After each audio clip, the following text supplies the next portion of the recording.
সম্মানিত দর্শক ও শ্রোতামণ্ডলী, আপনাদেরকে জানাই প্রীতি ও শুভেচ্ছা। আজকে আমাদের ঐশবাণী পাঠ, মার্ক রচিত মঙ্গল সমাচার পাঠ পড়ছি আমি বিউটি রোজারিও। পাঠের শিরোনাম: গালিলিয়ায় যিশুর বাণী প্রচারের সূচনা। যোহন কারারুদ্ধ হলে যিশু গালিলিয়ায় চলে এলেন। সেখানে তিনি পরস্পরের মঙ্গল সমাচার প্রচার করতে লাগলেন। তিনি বলতেন, সময় হয়ে এসেছে, ঐশ্বরাজ্য এখন খুব কাছেই।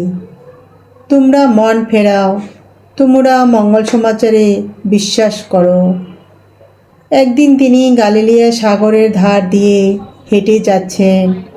এমন সময় দেখতে পেলেন সিমন ও তার ভাই আন্দ্রিয় সাগরে জাল ফেলছেন।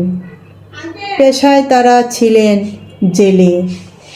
তিনি তাদের বললেন, তোমরা আমার সঙ্গে চলো, আমি তোমাদের করে তুলব মানুষ ধরা জেলে।